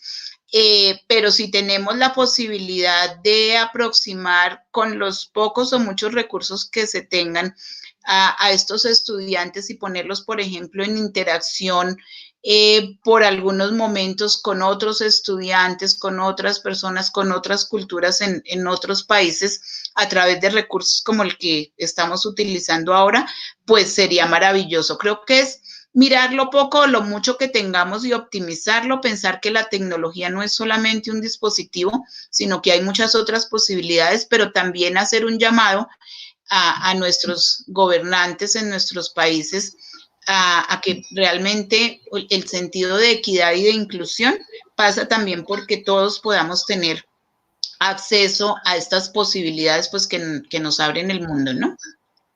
Luisa, hay una situación que se está presentando ahora, es que, bueno, por una cuestión ya de lo que estamos viviendo en estos días, pues todo se está volcando hacia la virtualidad, pero ya hay opiniones y hay análisis en tendencias de que el Internet pues va a colapsar y van a haber muchas fallas tecnológicas que más adelante se podrían presentar.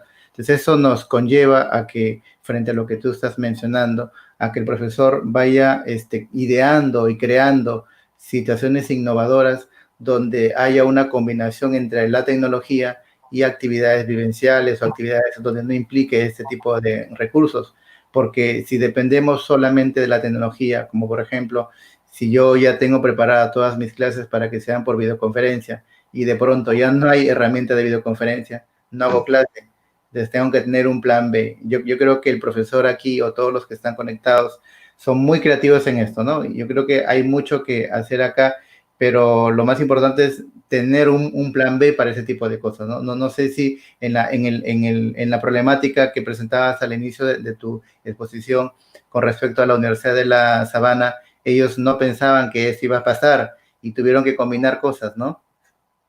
Muchas cosas, Gerardo, y allí tuvimos solidaridad de muchas personas y de muchas otras universidades y colegios que nos abrían sus puertas, las puertas de sus instituciones para que hiciéramos allá sus clases. Claro, yo mencionaba que eso nos llevó al uso de tecnologías a muchos que hasta ese momento no las usábamos, o por lo menos no de manera tan frecuente, por mencionar un recurso, pero hubo muchos otros también presenciales. Tuvimos también la posibilidad de comprender realmente eso del desarrollo de las competencias y que los estudiantes fueran a campo a realizar y a vivir procesos y a explorar procesos en empresas, en instituciones educativas, según la facultad de los estudiantes, casi que aprendizaje desde la experiencia, verdaderos aprendizajes experienciales. Entonces, claro, lo que tú dices es muy válido. No es solamente la tecnología, no son solamente los dispositivos. Como profesor, y debemos hacer uso de muchas posibilidades y estrategias que lleven a los estudiantes al contacto con la realidad y, por supuesto, a desarrollar sus competencias, ¿no? El saber desempeñarse también en contextos. ¿Cómo hacer justamente esto, Luisa, de que no sea, como se dice en Ecuador, una salida de caballo, parada de burro? Porque lastimosamente nos puede llegar a pasar eso. Todo el mundo está ahora tratando de ir a esta transformación digital a la fuerza, más o menos, o ya lo estábamos, pero ¿cómo hacer este compromiso del docente y de los estudiantes para mantener viva esta estructura? Como bien lo enseñaste y lo comentaste desde un inicio, que ninguna se superpone a otra, sino simplemente buscando estrategias dialógicas que permitan estructurar estos aprendizajes. Exacto, son complementarias. Si bien existe, por supuesto, la educación virtual, y ya sabemos que hay muchos procesos de educación superior, posgrado, doctorado, etcétera, 100% virtuales, eso ya plantea pues unos escenarios diferentes, pero en la cotidianidad de quienes nos desempeñamos también en colegios y universidades, no quiere decir que lo uno desaparece e invade a lo otro, sino que son procesos que son completamente complementarios y que se ayudan el uno al otro. Es decir, la presencialidad, el contacto, el cara a cara, el tener a nuestros estudiantes, pues por supuesto que es valiosísimo y es maravilloso y es muy importante y nos permite otras formas de conocerlo y otras formas de interactuar, pero pienso que la tecnología nos abre otros mundos posibles. Yo lo veo de esa manera. Es romper las barreras del tiempo y del espacio, es poder manejar de manera simultánea múltiples textos visuales, auditivos, múltiples formas de aprender que complementan lo que se hace también en escenarios presenciales. Daniel García nos comenta que también es un buen momento para que cuidemos nuestros artefactos y nuestros dispositivos, porque muchas veces los llevamos de un lado al otro, ya los sobrecargamos con información. ¿Nos podrías dar algún consejo sobre esa importancia de cuidar? O la otra línea también que estábamos hablando, Luisa, es de esa polite, esa etiqueta digital que debemos manejar, de no estar con los móviles en todo momento, de no estar comiendo con el móvil. ¿Podrías mencionarnos algo sobre eso? Sí, yo creo que también en eso tenemos que manejar esos justos y sanos equilibrios, ¿no? Pensamos creo que nos está haciendo falta por estas épocas el mirarnos a los ojos directamente y no a través de la mediación de una pantalla.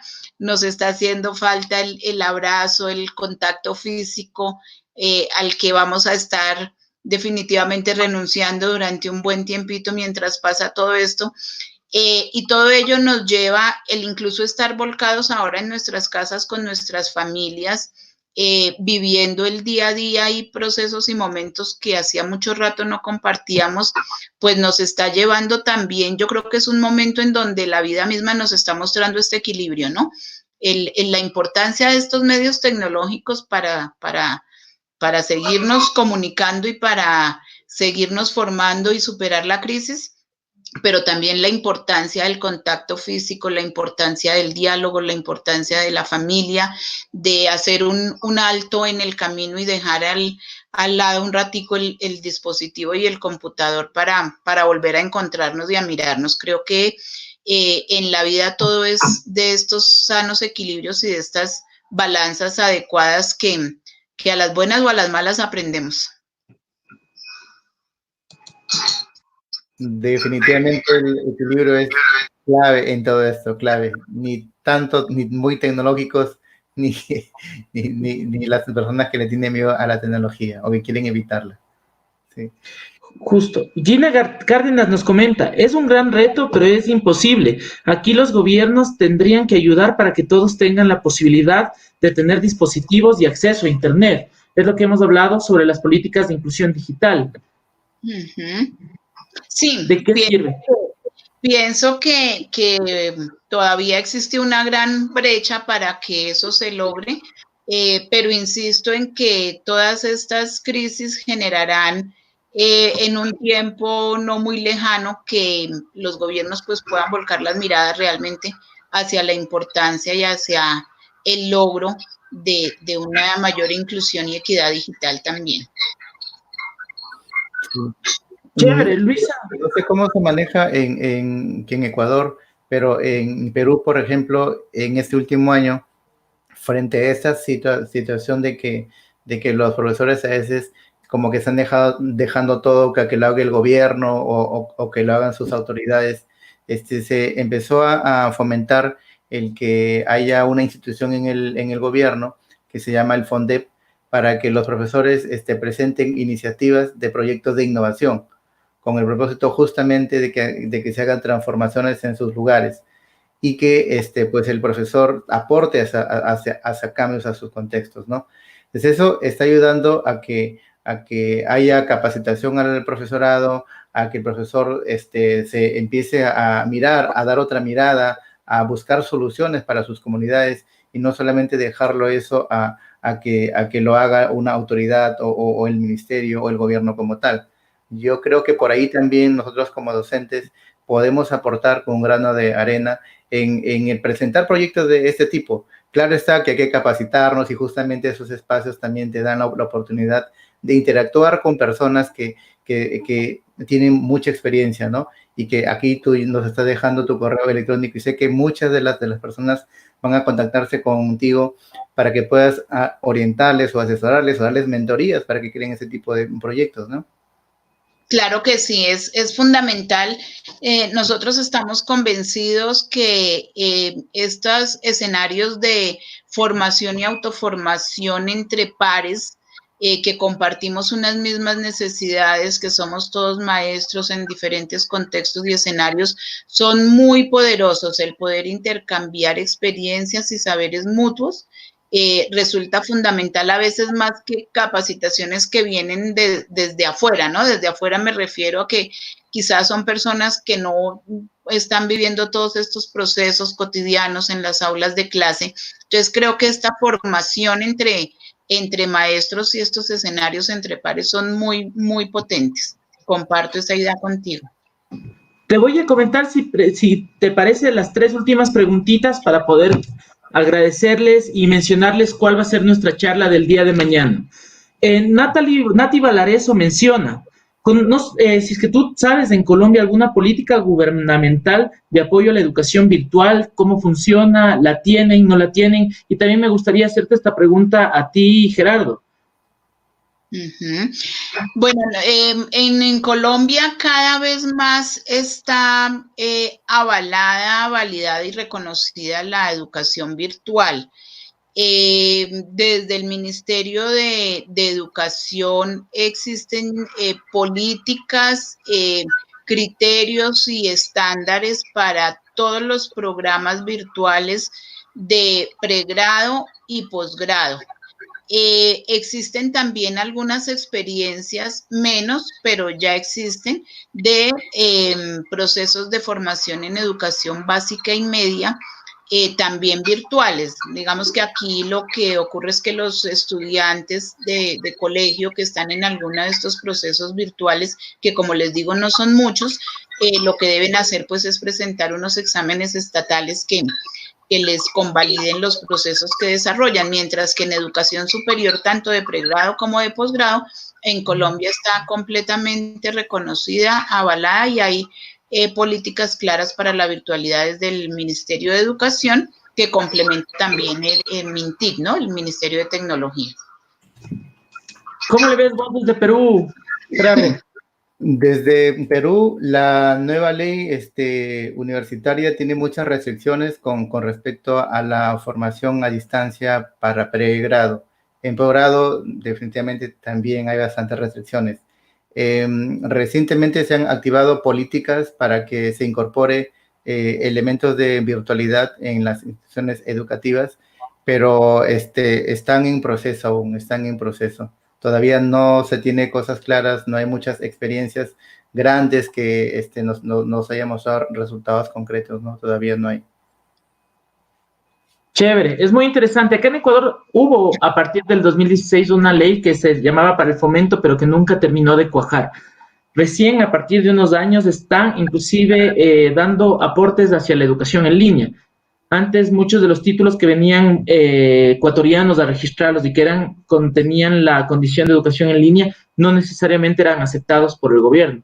Entonces se está dando el paso, hay muchas iniciativas. Igual, chicos, les invito mañana. Andrés Germán es uno de los expertos en Ecuador más fundamentales en el tema de la construcción de procesos formativos de educación en línea. Antes de terminar les voy a dar la biografía y les voy a invitar a hacer, pero es importante que entendamos que no hay necesariamente políticas estructuradas que nos permitan llegar a un desarrollo de política pública en inclusión digital. Entonces, y esto va de la mano con la pregunta que nos hacía otra de las personas. El COVID-19 nos evidencia una gran brecha negativa entre preparación del docente y enfrentar las adversidades en cuanto a infraestructura tecnológica, dispositivos.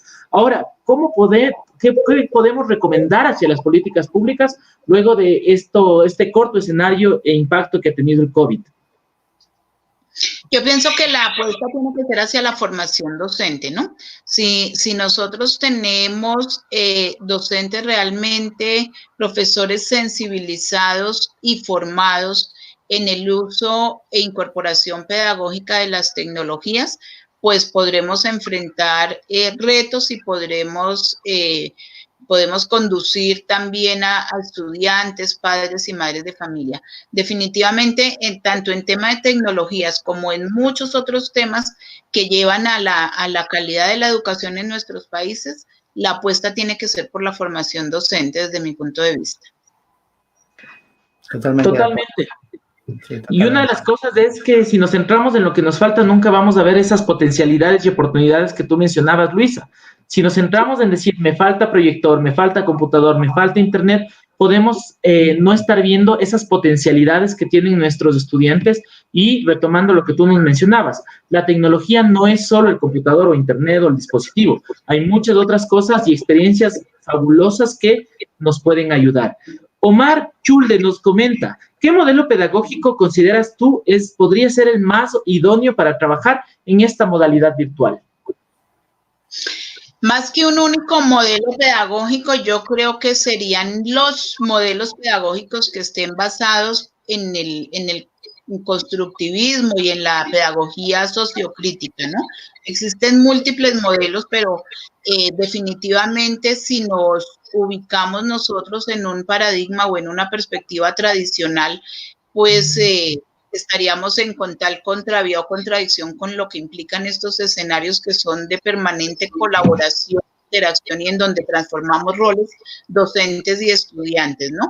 Entonces creo que modelos que le apuestan a que el aprendizaje se construye, a que existe también esa construcción social del conocimiento a partir de la interacción del cuestionamiento y de la indagación sería como la apuesta hacia los modelos que, digamos, que estarían a la base de la educación en escenarios virtuales. Bien. Oye, Luisa, te agradecemos un montón por todos o sea, ha sido una lluvia de agradecimientos, la oportunidad que nos has brindado es espectacular, es bárbara. Por favor, no se olviden que pueden entrar a la página Facebook de Recetas TIC, vamos a estar transmitiendo también por el Facebook de ALAU, y también quiero comentarles algo interesante que hoy justamente un compañero nos encontramos con una muy hermosa noticia. No sé si me puedes ayudar, Gerardo, abriendo la noticia, por favor, para leerles. Es un medio de comunicación de Ecuador que titula el doctor Pablo Escandón, que es un referente en temas tecnológicos en nuestro país. Verdadera inteligencia colectiva. La oportunidad está aún aquí y por ello un grupo de docentes universitarios de varias instituciones se convocaron por medios sociales para solucionar una falencia general del sistema educativo, el uso de la tecnología para la educación.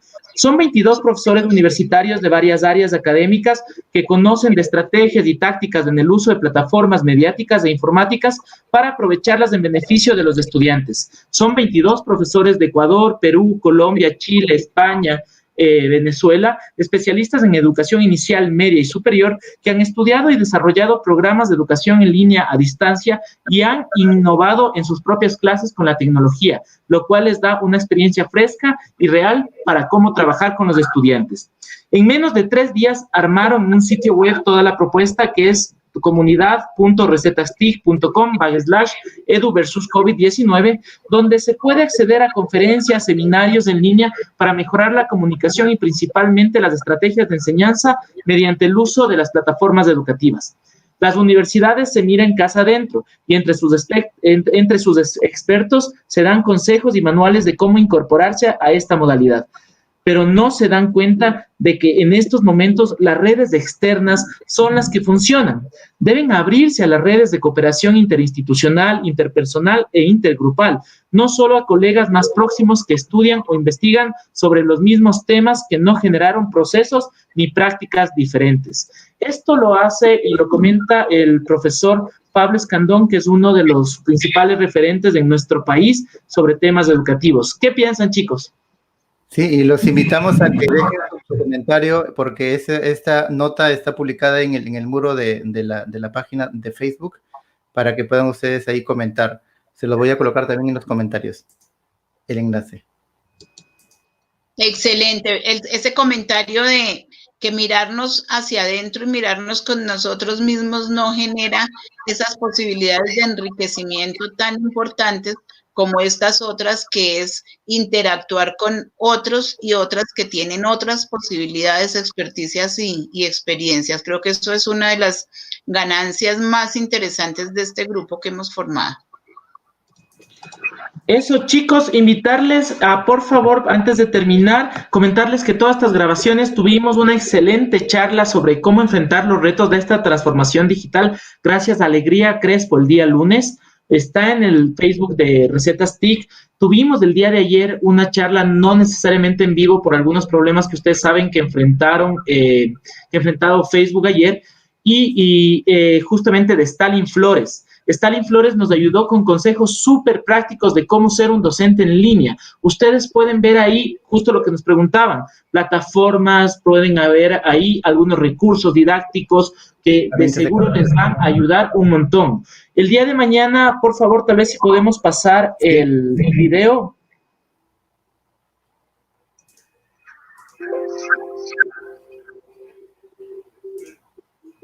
Ideas que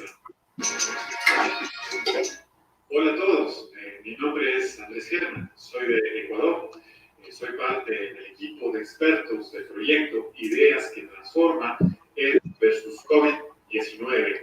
En los próximos días estaré compartiendo contigo algunas charlas, webinars en torno al manejo de estrategias de aprendizaje mediado por el uso de las tecnologías y la aplicación directa del storytelling como estrategia que genera contenido emocional. No te olvides de seguirnos en redes sociales como #Edu versus COVID-19. Sean todos, desde ya, bienvenidos. Chicos, dentro de esto, para ir cerrando, agradecerles mucho la participación. No podemos cerrar sin antes agradecer a las personas, a los ponentes que desinteresadamente en menos de 3 días nos pusimos a ver cómo hacemos, cómo invitamos, y todos nos dijeron hagamos, porque esto va a ayudar mucho. De igual manera, agradecer a Recetas TIC, que fue la plataforma que nos ayudó desde Perú, desarrollando todas las iniciativas y conversando en WhatsApp, siempre lo contamos con Gerardo, salió la idea de invitar a más colegas, no esperamos superar los 50 y decíamos, ¿qué tal si hacemos 2 charlitas, solo nosotros, y ojalá llegue 50 a tu mamá, a mi papá y el perro? Entonces, muy interesante esta experiencia que estamos teniendo, la estamos recopilando para poder informar. También al grupo de investigación institucional de la Universidad Nacional de Educación, el grupo Trends UNAE, pueden ir a su página web en Facebook, ellos se encargan también, soy parte del grupo, damos seminarios, talleres de investigación, temas de redacción, de publicación académica para poder seguir. Son parte del equipo también Aula 7. Aula 7, chicos, abrió 11 cursos totalmente gratuitos para que ustedes los puedan seguir. Aprovechemos. No te olvides, por favor, que la educación no para. También tenemos el Sudán Soporte y Ayuda de ALAU. ¿Qué es lo que pasa? Y quiero que ustedes comentarles cómo es este proceso de inteligencia colectiva. Ayer estábamos transmitiendo en Facebook y justo se cayó y empezó a caerse y empezó a caerse y empezó a caerse porque tuvimos algunos problemas también desde Ecuador. ¿Qué pasó con el equipo? En ese momento, en vez de decir, oye, ¿por qué está fallando? Oye, ¿por qué esto? Nos pusimos a ver soluciones. Tanto Stalin, imagínense que ya eran las 10 de la noche y el Stalin grabando su videoconferencia y la subimos a Twitter porque estaba tan lento el internet que se demoró 12 horas en subir la videoconferencia.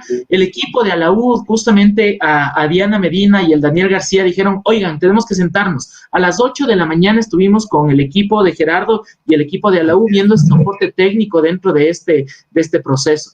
Eso es inteligencia colectiva. Nadie está para criticar, sino para poner el hombro y tratar de salir adelante. También a la Red Ecuatoriana de Pedagogía fue excelente la charla del compañero Stalin Flores. Es una red muy buena que maneja muchos docentes y muchas iniciativas. También, por favor, pueden entrar a sus redes sociales y a su página web, pedagogiaenred.org, porque ellos también están haciendo un seminario de actualización docente con grandes ponentes a través de plataformas digitales. Educar con Alegría, no podemos dejar de agradecer a Alegría Crespo por toda esa canchera que nos dio, esa patadita que nos dio de la charla inaugural para poder seguir. Justamente de igual manera, como ustedes pueden ver, tenemos acá gente académica, investigadores, docentes, doctores, magísteres, licenciados, y expertos, pero sobre todo a gente que quiere compartir con ustedes errores, prácticas y buenas prácticas que hemos aprendido en lo largo del camino. Eso, Gerardo, eso, Luisa. Sí, muchísimas gracias también, Luisa. De verdad que estamos muy, muy contentos y muy emocionados también que todo eso esté yendo muy bien y hemos recibido un montón de invitaciones de varios profesionales que quieren sumarse a esta propuesta y es por eso que estamos convocando pues a que todos nuestros participantes en vivo puedan compartir estos videos para que podamos salir este segundo horario por la mañana. Bien, nada, agradecerles una vez más. Gracias, Luisa. Inmensos abrazos. Gracias. Mañana, no te olvides, conéctate. Conéctate en Facebook de Recetas TIC y en el YouTube de ALAU a las 20 horas, 10 para las 8. Vamos a estar comenzando con esto. Mañana viene Andrés Germán con grandes consejos, con un tema muy interesante que es estrategias de aprendizaje basados con el uso de TIC. Si quieres saber justo lo que nos decía la Luisa, esos tips, esas estrategias de cómo vincular tu clase a algo mucho más práctico empleando las TICs, no dudes que Andrés Germán nos va a ayudar mucho con ello. Gracias totales al equipo de ALAU, al equipo de la REB, al equipo a Gerardo de Recetas TICs, al grupo de investigación Trends, a Luisa, magnífica charla, nos llovieron los agradecimientos y nos vemos el día de mañana en otra de las charlas de estos webinars de educación versus COVID-19. Ideas que transforman. Chao, chao. Muchísimas gracias. Chao. Adiós.